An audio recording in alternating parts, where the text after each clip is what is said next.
Hey, I'd like to welcome you to another episode of Mission Matters. My name is Adam Torres, and if you'd like to apply to be a guest on the show, just head on over to missionmatters.com and click on Be Our Guest to apply. All right, so today I have Don King on the line, and he's President and CEO of Impact Workforce Solutions. Don, welcome to the show. Hey, Adam. Glad to be here. All right, Don. So as we were prepping and warming up for this show, I got excited because this isn't a topic that we get to cover every day. And that's really how to impact and how to improve the life of the supplemental workforce. Some people watching might not even understand exactly what that category means. And I'm excited about that too, because as we go through this education process, maybe there's some people out there that can really benefit from tapping into that talent and tapping into that market. So a lot of stuff to cover today. But just to get us kicked off, we'll start this episode like we start them all with our Mission Matters Minute. So Don, we at Mission Matters, we amplify stories for entrepreneurs, executives, and experts. So that's our mission here. Don, what mission matters to you? Well, you kind of said it in the intro, Adam. Our mission is all revolving around improving the quality of life of others within the supplemental and the contingent workforce space. After decades in the human capital space, we witnessed some people call it a perma-temp, others called it a temp forever, and we wanted to change that negative trend. So we're focused on eliminating that and positively impacting the quality of that supplemental workforce with a full-time job platform plus benefits. We like to say our purpose drives our passion. And our passion, in turn, drives our purpose, and that's to positively impact others in the space, both our associates and our clients. Man, what an amazing mission and what an amazing story. So love bringing mission-based executives and entrepreneurs on the line to say, why they do what they do. Sure. So let's go further down that path. So of the role of the supplemental workforce and maybe specifically the evolution, because you've been in this space for a while. So I don't want to assume everybody watching kind of knows that role. So tell us a little bit more about what you've seen in your tenure. Well, don't date me, but my age. But yeah, I have been in the space for nearly 40 years now. Started out in a staffing business. And then evolved into forming Impact in 2001, right after 9/11. And it's been an interesting journey to see the evolution of both industries. Impact being a professional employer, and my other company, which was in the traditional staffing business. Yeah, that's awesome. And let's go further into your background. So take us further down that journey because you have some interesting stories here. Yeah, well, I appreciate it. So I started in the staffing business in the late 80s, and then in the early 90s, had a call to get into the professional employment business, which at the time and currently today helps small and mid-cap companies with their human resource needs. For lack of a better term, we're their HR department. And a lot of them don't know the complexities of HR, obviously, and we help them navigate the compliance issues and taxes and benefits and payroll. So I was running this company, Impact. We started in 2001, but I was running a staffing franchise. Yeah. And ironically, the staffing franchise, they allowed me, obviously, to run the PEO outside of it. And we created a solution which we call Core 2. And I think we're going to get into that, Adam, just a little bit further in the show. But so we started developing both companies coming through the 2000 decades. And ironically, one of the founders says, Don, I think you got something here. Why don't you, grow it and prove it out? And I said, absolutely. And in 2012, I guess it was, I executed a non-disclosure with that company and showed them what we were doing. And they passed. They said, it sounds good, but we don't want to be in the PEO business. And no worries, I'm a sales guy. So I kept on improving the quality of life there and finding people jobs in staffing. And then in 2015, after we got the platform successful. And just to make sure I understand this, so you gave them first right at kind of at the venture. Does that sound, am I accurate on that? Yeah, absolutely. Yeah. Full disclosure. Hmm. And actually, I presented to their executive team.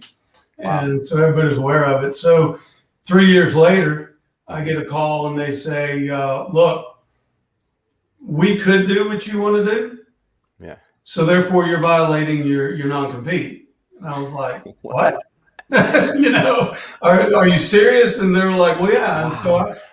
I didn't think much of it. I'd been with that organization for 30 plus years. And So about a they week could, later, just to make sure I understand that though, they could do it, but they weren't at that time doing it. So it's like exactly. possibly. So it's like if I was to tell my employees, if an employee comes to me and says, "Hey Adam, I have a blog that I want to launch, or I have a podcast I want to launch." Let's be more specific. So I have a podcast I want to launch. You can head this, like, full disclosure. We can launch the podcast under Mission Matters. We can do all these other things. Like we can create a rev share, whatever we want to do. Like you Right. have first right at this. And I tell my employee, I'm like, no, I don't want to launch that podcast. I appreciate it, but you have my, like, go do it if you like to. And Right. then I go back to the employee and say, you know what, we can launch a podcast. So yeah, you're violating your NDA, right? Because they have to sign an NDA. So in our case, so it's like you're violating your NDA because you have trade practices on how to launch a podcast from our company. Like, what? Exactly. I said, Right. no, like, you don't get both. Go ahead. I just had to make sure I understood this because this is Yeah, interesting. it's kind of a crazy story. Yeah. So I was like, really?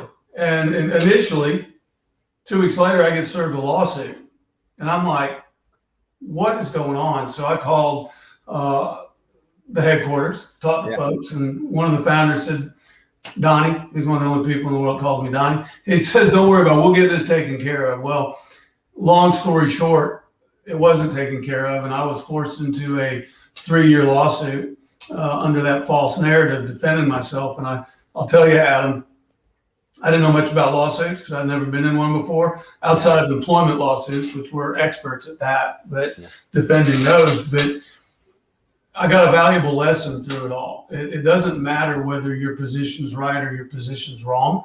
It's who has the most money. And Yeah. so their end goal was to try and run me out of business financially. Mhm. And it was extremely frustrating because I often tell people, you can always go out and make more money. But when you lose the trust of people that you've worked with for, 30 years Yeah. and produced at the highest level for, emotionally, it's devastating. That was probably the worst piece of the whole 3-year suit, was just the unbelieving that this could be happening. But Yeah. they poured a lot of coal to the fire to try and push me out of business. And in the end, and there's a little validation towards the end when we were finally got them to come to the negotiating table. The federal judge who was mediating, Yeah. I remember this very well. He read both arguments, summaries from both sides, and he finished, and we all sat in there, and they had a room full of lawyers. I had me and my little two, and we're sitting there at the big conference table, and lawyer looks at their side and says, we really appreciate the summaries, but Hmm. I'm somewhat confused. It doesn't appear to me that you should be suing this man. You should be in business with him. And their That's what I was shoulders, thinking. their shoulders kind of slumped, and mine kind of raised up a little bit, but in the end, it was very hard because I have a lot of good friends in that whole system. Yeah. And I don't think most any of them knew what happened. And Oh, wow. so perhaps now they'll get a little bit more glimpse into what we're all about, what we're doing Yeah. now. And that makes sense too, because when you're going through that, number one, you don't want to drag people in. You obviously possibly even, like, things that you say, right, like, can now be held against you. You're in the middle of a suit, everything's tricky, and then Yeah. you don't want to add fuel to the fire. You just have to get through it. So you basically, correct me if I'm wrong, like, you basically lost your community there, like these Yeah. community of individuals that you've been working with for what you said, decades or possibly Decade, 34 years, I think. Wow. So, like, you literally lost your community, and all of a sudden, like, Don's gone pretty Yeah. much. Like, what happened? Like, and they're probably like, they know you as a person, and they know that you're not on the news, so nothing crazy happened. They know that. But there might still be I rumors. think I've had people tell me, we thought you just disappeared. Wow. And it was like, And you were a well, top producer, so you were also like on stage or like all these. I'm guessing the company has like different functions and things like that. So you were on stage and you've been seeing people yearly at conferences and other things like these long relationships, and all of a yeah. sudden gone. Oh yeah, during the lawsuit, they said I couldn't attend any of the events, conferences, all that. It was again, like I said, emotionally, Yeah. it was the worst. And I had a good mentor of mine in that system. May he rest in peace, Ralph Paulman. Which always he taught me that life's roller coasters, Yeah. and when you're on the top, you better know there's a plunge coming, Mhm. and when you're going down that hill and losing your stomach, you just know that you're going to be back on the top again. So when you're at the top, you reach out and help others. So when you're at the bottom, others reach out and help you. So I kind of put it in a box and continue to grow and grow impact and improve people's lives in that way. And so that got me through it. And today we're smoking. Yeah, yeah, and as you should be. And that was one of the things that really struck me, and one of the reasons I was excited to have you on the show is that, like, you can feel your heart for what you do, like the Thank you. supplemental workforce, the culture, the other things that you're doing for individuals that maybe don't always have the, everybody's not always maybe pulling for them and trying to add these other things and think about how to improve their lives, even though they give so much back to our economy, to the workforce, to our production. Like, it's a vital piece of keeping the gears moving, let's just say, of the economy overall. Yeah. So maybe just to transition a little bit into switch gears here. Let's just dive right in. So tell us a little bit. You alluded to it, but let's go further. Tell us a little bit more about Impact Workforce Solutions. Okay. So in the staffing industry, that industry brings people to the front door of a company. Mm-hmm. And in the professional employment business, that's employing people long term and benefiting them up and retaining those employees. So there was a gap, Adam, having the experience at the time, staffing for so long and PEO.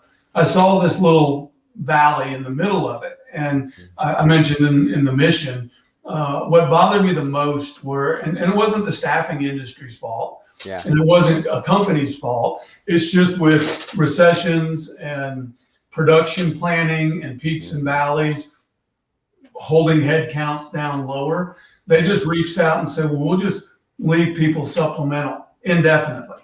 Mm-hmm. And to me, there's no hope. There's no career path in that. They're always going to their supervisor or their manager saying, hey, Adam, when do I get hired full time? Well, keep doing a good job and maybe you will. And so they're out here in like a purgatory, if you will, with no communication. So initially we created a solution which we call Core 2. And it takes a 2-tier workforce and makes it a 3-tier. And we hire those individuals full time. We increase their pay, we benefit them up, and we career path them into the core group as there's attrition there. Yeah. And it's evolved from that point. And I don't want to assume that because it took me a while to figure this out when we were preparing for this interview. I don't want to assume that everybody understands the tiers. So maybe, especially for those that, even some of those that are using supplemental workforce may not understand it, because what you did with this 3rd tier is pretty groundbreaking, in my opinion. So break down those tiers for us, please. Okay, so tier 1, as I mentioned, is staffing, and about 85% of the staffing industry's revenue business is derived from what they call an evaluation hire. You go to work at a company, you work 90 days. If you come to work on time, your performance is good, your attitude is good, then they hire you full time. What happened with wait a minute, it's less cost and we can keep them supplemental forever. And what derived out of that was high turnover, lack of productivity, etc. So we created a professional employment 2nd tier that benefits those employees up like they're full-time employees. We just handle the employment liability for them. And then as the core group turns over or attritions, they take people from this secondary core group, which we've been able to retain because we've benefited them up, put our arms around them. We have HR and operations managers on site at our clients to take care of that population. So it's really just a full-time job in the 2nd tier. And then, of course, your 3rd tier is the company's core group. So I want to ask you a question, and this may be, I don't want you to take it as loaded or unfair, but like, why hasn't this really been an industry standard, like this other third tier? I mean, obviously you're a pioneer in what you're doing. And I'm not saying it's easy, but when you said it to me the first time, and even just now, it just seems so logical, like that other tier is needed. Like, why has there been this big gap in the market, do you think? I think it's because, Adam, the staffing industry understands talent acquisition. Hmm. The PEO industry understands retention. Okay. The PEO business is primarily for small and mid-sized companies. Hmm. So we created this for anywhere from a mid-cap company up to a Fortune 100 company, and actually had one of our Fortune ones do a Six Sigma study on it and prove out the outcomes. But your guess is as good as mine. I used to be really close to the best Hmm. because we revolutionized this, and we'll go into how we've evolved it Yeah. into a total talent management solution we have today. Hmm. But during that lawsuit that we Yeah. discussed earlier, they got every bit of data and information that they could need to do what we do through discovery, right? Hmm. Not that I wanted to just give it away. That's why I had a non-disclosure. Oh man. But even after that, they didn't do it, and they're Yeah. unable to do it. And the differentiator, the secret sauce, if you may, is what we do on a day-to-day basis on site with our clients and our operational processes that allow us to continue to evolve and get these outcomes, positive outcomes for our clients. Yeah, it's all in the execution. It's all in the details, and it's all. And sometimes, a model, you can have all the information in the world and it doesn't work for them. So it's definitely a testament to you doing something special over there. We believe it's revolutionary. So I don't want to glance over what you just kind of casually dropped, which is a story about a Fortune 100, a Six Sigma study. I mean, give me more of that. You can't casually drop that one, get me excited and move on. Come on, man. Well, when we first developed the Core 2 portion, which is our employer of record portion of the model today, we got not sidelined with, but the Six Sigma guys got into the process. And I often say that's death to a salesman, because they want to hypothetically study something for 6, 8, 9 months and then come back with a conclusion that is hypothetical. Now, if you're talking about manufacturing, engineering, building something, yes, because you have CAD models and you have virtual models. But when you're talking about human capital, then it just becomes someone's opinion in that study. So I cavalierly suggested in a big meeting with these folks, and the division president was on the call. Why don't we execute? And then you run a Six Sigma study alongside us for 6 months. Yeah. And if we don't produce the outcomes we believe that will be produced, this was the first Core 2 account that I ever had. Yeah. If we don't achieve those outcomes in 6 months, we will put you back to your current state and walk away. 6 months passed. They were doing the Six Sigma study. Staffing turnover was cut in half from 67% to 30%. Our Core 2 was in the low 20s. 12 months later, we were less than 10% turnover in the Core 2 group and less than 15% in the staffing, because it helps both sides. And that, Adam, that was my confusion when the lawsuit came up, because I was doing both staffing and Core 2, right? Yeah. Because I had those companies, and our outcomes were irrefutable. Better. They were working, and my staffing business was growing proportionately faster than most of my peers in the system.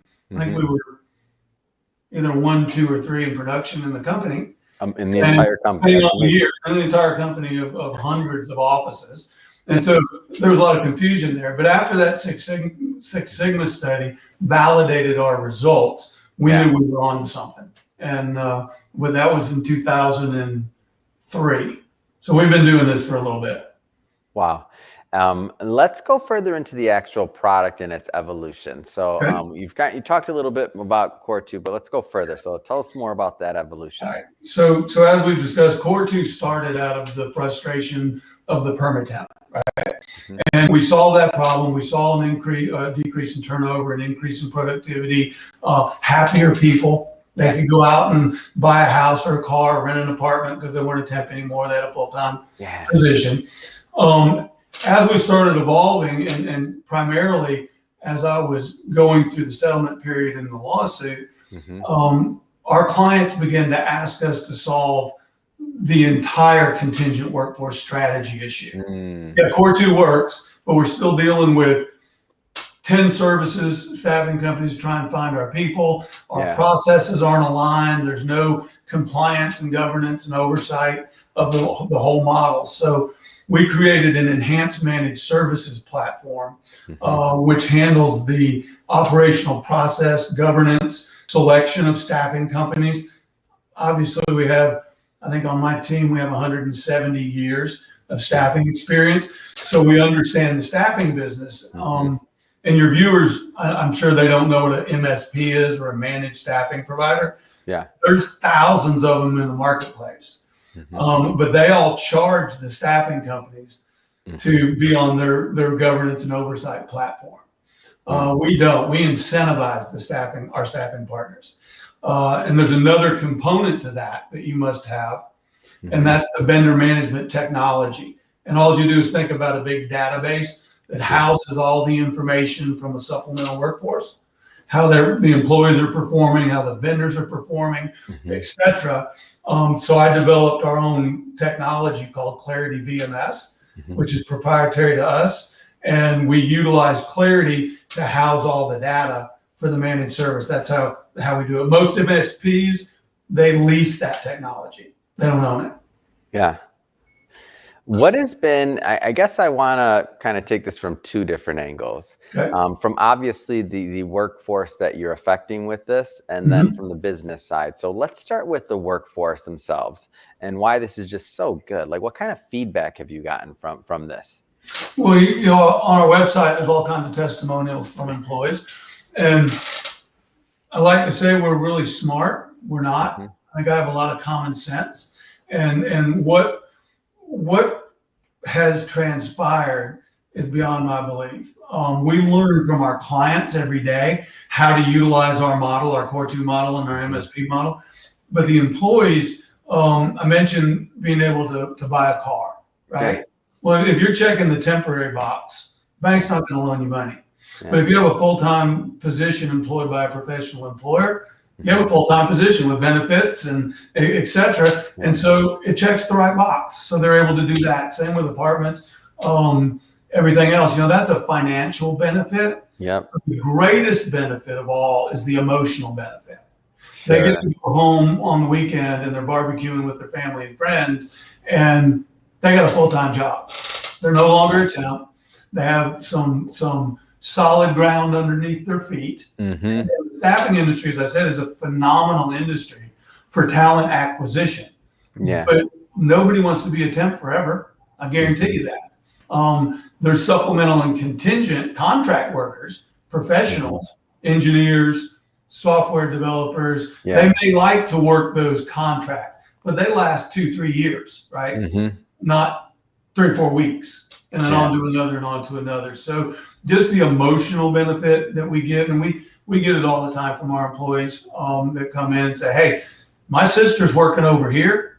Y'all need to go talk to them about putting your platform in over there, because she's been for 8 months, and so it feels really good. And that's our focus constantly is we have a team of individuals at Impact that all they're doing is scouring for additional, I call them variable benefit options. You got your major medical, you got your dental, you got your 401k, but then there's all kinds of variable benefits that core employees enjoy with big organizations. We provide the same thing to our group to keep improving that quality of life for them. And in return, they retain, and then they go to the core group as there's attrition there. So there's a defined career path for them. No, I can see it, and this is the thing, is that when you talk about improving the quality of life of the supplemental workforce, I mean, the proof is in the design, like the whole design. Like prior to having this other level or this other tier, And especially if someone's operating, and I know there's different reasons to do this, but if you're only operating on tier one, right, then you don't necessarily have that certainty that you're mentioning as things progress, and you're not guaranteed to be hired as a temp. Like you said, I don't want to glance over that. So 8 months as a temp, they want to, his sister, or what I think you mentioned somebody's sister, like 8 months as a temp, and you're like, after a while that has to wear on you, and you have to keep looking. And I see how that can lead to the turnover and maybe some of the, loss in job satisfaction, and you lose some good people. Yeah, I didn't mean to interrupt you, but in today's environment with so many available jobs in the marketplace, and then there's policies in my mind that keep people from working. If I can make more staying at home than I can going to work, heck, I'd go fishing too, and so there's some challenges that we need to, as a country, address in that regard. But managing that entire strategy becomes very burdensome for a company. If they push it to HR, which has been downsized over the last decade, they're not only having to manage the core group, but now they got to manage and supplemental or contingent staffing strategy is an operational strategy. There's human resource in it, but it is tactical, right? It's block and tackling, process oriented. And so we come in and have built, I think we'll go into a little bit further what we look like today, but taking over that management piece with the MSP, providing the technology which gives them insight, analytics that they can make better business decisions on, outcomes. We have 10 times the retention in Core 2 compared to staffing. We save 10 to 20% in labor costs compared to a company's direct carry costs. So that old adage, win, win, win. The employee wins, the client wins, impact wins, everybody wins. It's a win, win, win. So you may have answered my question with those stats you just gave. So it seems pretty obvious, but I'll ask anyway. So taking that same question, what has the feedback been from the employers that use the platform? So with the MSP piece, we attract more talent because we cast a wider net. Efficiencies go up. Administrative burden comes down.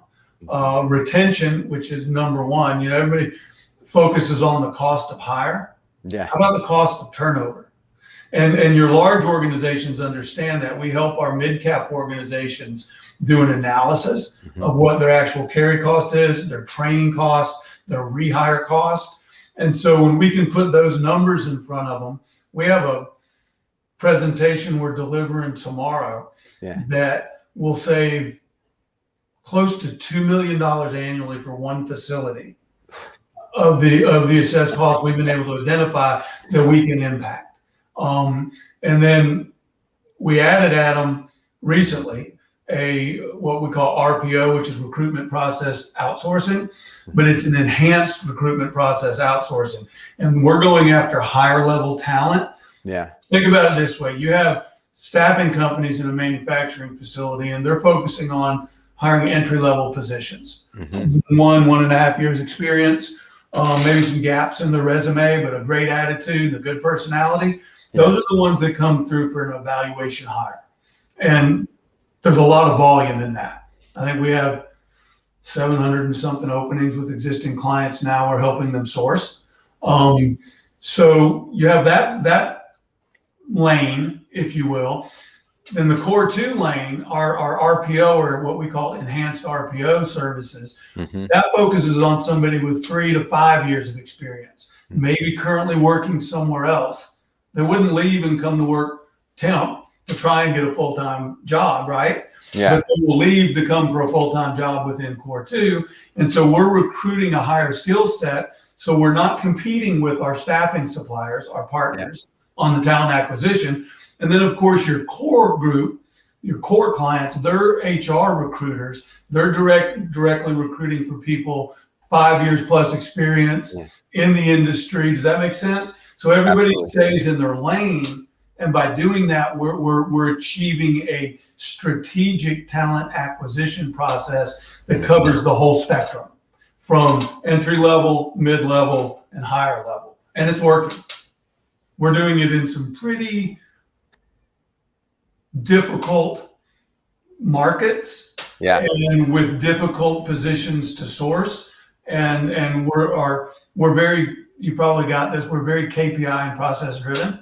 Oh So yeah. we just don't tell you what we have. We show you. We do weekly governance meetings. Everybody's on those governance meetings, and we're moving towards targets constantly. And that's the only way to in our world, that's how you run that human capital business, because there's so many variables. People you need, retention, turnover, injuries, fulfillment, all that, and the analytics help us track that. And it seems like by using fulfilling the need of all three of those tranches, if you will, so the entry level, the mid, and then the more experience. Now, for an employer that's looking at it, I mean, they can you're really like full service on that. Yeah, it's a holistic solution, and we call it impact workforce optimization. And it's an enhanced total talent management strategy. And we've been told, it's not our words, it's revolutionary in the outcomes that it's delivering. And when you can do that, Adam, and improve the quality of life of people at the same time, that's what we're all about. You know, we have a percentage of our budget that goes into community outreach. We have a percentage of our budget that goes back to supplier engagement for incentives for producing that talent acquisition piece for us. So instead of charging them, we're paying them, incentivizing them. So we've really turned the MSP VMS industry around a 360 in what we're doing. Awesome. Well, Don, I just have to say, this has been great. Like learning more about like what you're doing and just how you're helping employers and how you're helping the supplemental workforce transition into permanent roles when appropriate, and just even helping now a higher career level, we'll say, of experience, find placements, also that 700 plus positions you mentioned filling right now. I just have to ask you, so lots of growth in the company. Really KPI driven. What's next? I mean, what's next for you? What's next for Workplace Impact Workforce Solutions? So I'm controlling the growth of the company at 40 to 60% a year, because doing what we do and taking care of the employees, our associates, and our clients the way we have to continue to add resources underneath to support that. So we don't want to grow too fast. But in the same vein, we're moving this model into the aviation space. We started a company last November called eFleet MX, and it is totally driven in the aviation space for what we call high touch, which are just really high paid mechanics that we're putting into the Core 2 model, which is unheard of in that industry. And then modification work. So basically, Impact does all the underlying HR like we would do for any client, and we're entering that vertical, and it's just taken. It's surprised me. You know, we went into the industry when it was at its bottom because of COVID, and I've had a lot of smart people tell me you enter spaces when they're down, not when they're up. You know, you don't sell stock when it's high. You know, when it's low, you sell it when it's high. So you enter when it's low and grow. And we were blessed to do that. And to my advisors, because I'm an entrepreneur, I can chase a lot of shiny objects, but I committed to them only things that will benefit our impact workforce optimization model. Well, eFleet MX does, because they're not only a client, but we're also bringing that quality of life enhancement into that space. So we're going into verticals such as aviation, logistics. We have manufacturing vertical and a call center vertical, and staying focused in vertical by vertical. I think we're up to, might be 18 this week. It was 17 states that we're in last week. So we're growing across the country, and have a lot of great people and a lot of great clients. Testament to it, Adam, and I know we're a little bit short on our time, but our organic growth rate is a little bit north of 14%. Wow. And the reason being is once it's adopted, and we prove out the model in one facility, our clients just take us into multiple facilities, and that's where we've been growing into additional states, because they got a facility in Georgia, and then they also have one in North Carolina and one in Texas, and we just organically grow with those clients. So We're running fast, but we're loving it. A lot of fun. Man, this is exciting, Don. You give me all fired up over here. Congrats on this. I mean, to Thank you. see, it's 40 years of work, right? Like to see and the multitude of people just by you even creating this model and the amount of lives that you'll impact by creating this model and now expanding it into different niches and to systematically build it. Like it's not easy. Like what you're doing is not easy. And the talent that you bring to the table on this, I mean, it's just awesome. It's a great Well, I success appreciate story. it. You ever heard that? You ever heard that adage, Adam? Try, fail, try, fail, try, fail, try, get a little bit of success, fail, try, and get success. So it's a journey. It's not a marathon, but it's a journey, and each day we learn more from our clients, from our internal people, from our associates on how to improve the model. Yeah. And it's kind of like a software. We're evolving our software alongside of it in the same vein, but it's like a kid. And I got a 28 and a 26 and a 23, two of them in the business, but you always got them. They're always growing, they're always changing. And the business is like that. And my hope is to give a message of hope to people that have been in struggles in their business. I faced one that nearly bankrupted me. And 3 years later, we've grown from, exponentially and continue to do so. So we're very blessed to be where we are, and we're just going to keep helping other people and keep on Love growing. it. Awesome. So Don, if somebody's watching this and they want to learn more about Impact Workforce Solutions, what's the best way for them to do that? Social media, we're on Twitter, Facebook, and Instagram, obviously, have to be these days, and LinkedIn, but impactws.com. That's impactws.com, and we'd love to hear from you. Fantastic. Well, Don, again, really appreciate you coming on the show today and share more about your background and why you do what you do and just the positive difference you're making to the supplemental workforce, to the employers. I mean, obviously to your company, your employees. I mean, it's just win-win-win solution. So great story and happy to bring it to my audience. And to everybody watching this, hey, if this is your first time watching, don't forget, hit that subscribe button. We have many more mission-based entrepreneurs, executives, and experts coming up for you, and we don't want you to miss a thing. And Don, it has really been a pleasure having you on the show. Thanks for coming on. Thank you. Thank you, Adam, for giving me the platform. Have a great day.